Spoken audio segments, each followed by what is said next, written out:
Germany and Kenya have signed a migration agreement here in Berlin. The deal was overseen by Kenyan President William Ruto and German Chancellor Olaf Scholz.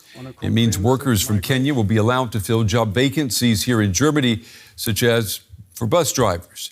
The agreement also allows Germany to deport Kenyans who do not have the right to stay in the country. Here's more now from the German Chancellor Olaf Scholz. The agreement opens up prospects for Kenyans because skilled workers or young people can come to Germany for training.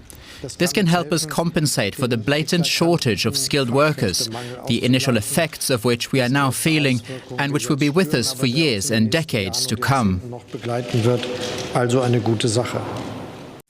We have team coverage on this story tonight. I'm joined now by DW political correspondent Hans Brandt, who's outside the Chancellor here in Berlin, where the Chancellor and the President have been meeting. And DW correspondent Felix Maringa joins us from the Kenyan capital, Nairobi. Hans, let me start with you. Tell us more about what Germany gets out of this deal. Most important for Germany is that trained personnel from Kenya will more easily come to Germany and take up positions here, enter the German labour market. That is because the German population is an aging one, and there are much fewer young people from Germany itself entering the labour market.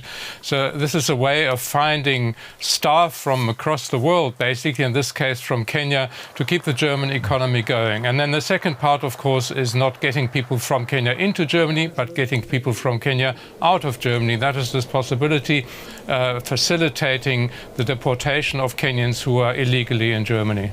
And Felix, what's in this for Kenya? How does Kenya benefit? Kenyans will benefit, of course, obvious thing being jobs. A lot of Kenyan young people, 67% of them do not have jobs. So the first thing will be them getting jobs in Germany. The second thing will be they will be able to have long stay visas to either do their skill study or vocational training, which will enable them be fit for the German market. Thirdly, there will be skills development with a curriculum shared between Germany and Kenya, and that will help fill the skills gap. And lastly, for the Kenyans who will be coming to Germany, they will get ease in access to German language, and they'll also be certified, and that will also be done for their families when it comes to the time for them being reunited. And Hans, let me pick up on the idea of deportations here. Part of this agreement allows Germany to repatriate rejected Kenyan asylum seekers, even though Kenya is not one of the main countries of origin of asylum seekers here in Germany. So what's the point? Yes, there's only about 800 Kenyans that are to be deported from Germany. But the point is really a political signal that the German government is sending through this to German voters. Here in Germany, there's a very, very heated debate been going on most recently, but even for months, about irregular migration into the country. Tens of thousands of people pushing to get into Germany, mainly from countries such as Syria and Afghanistan. And the opposition parties have been making a lot of political mileage out of that.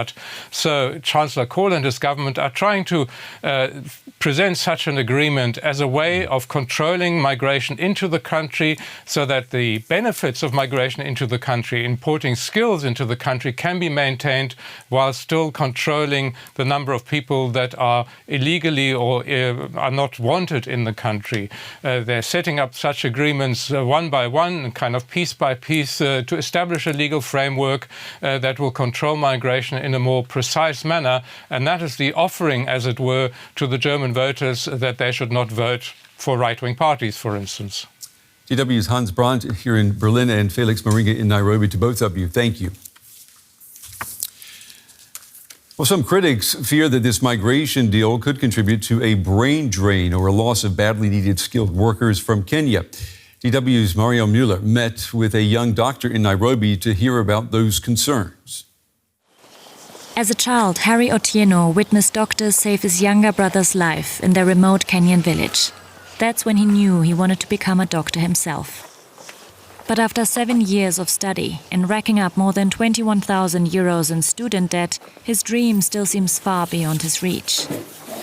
Reports of unemployed medical graduates are causing him concern in the final stages of his training, and he hasn't been paid for months.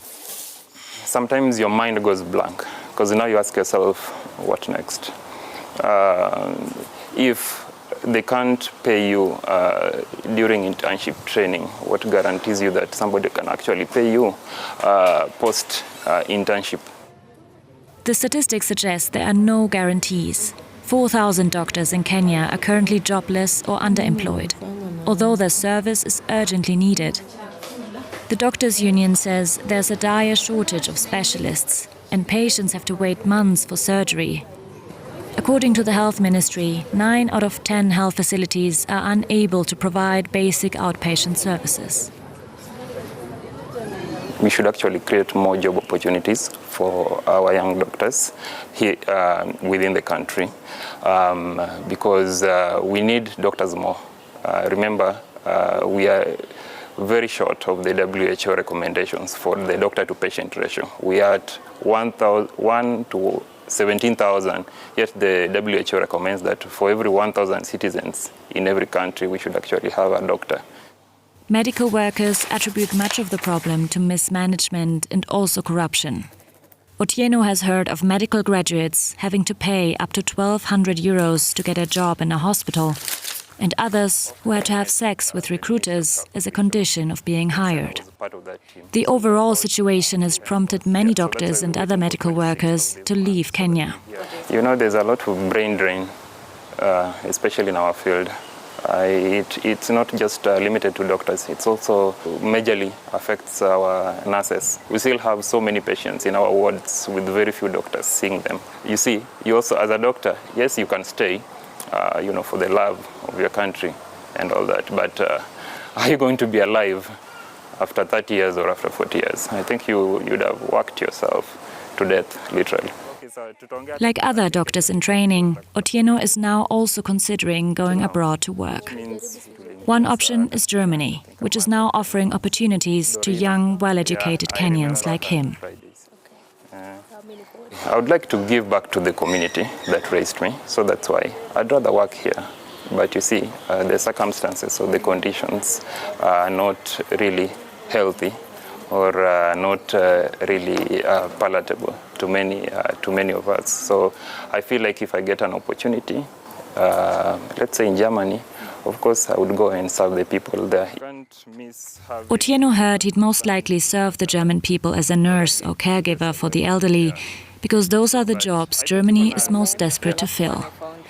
A long way off his childhood dream, but Otieno can imagine doing it for a few years to earn money and extra qualifications. After that, he wants to return to Kenya and finally start saving lives in villages like the one he grew up in.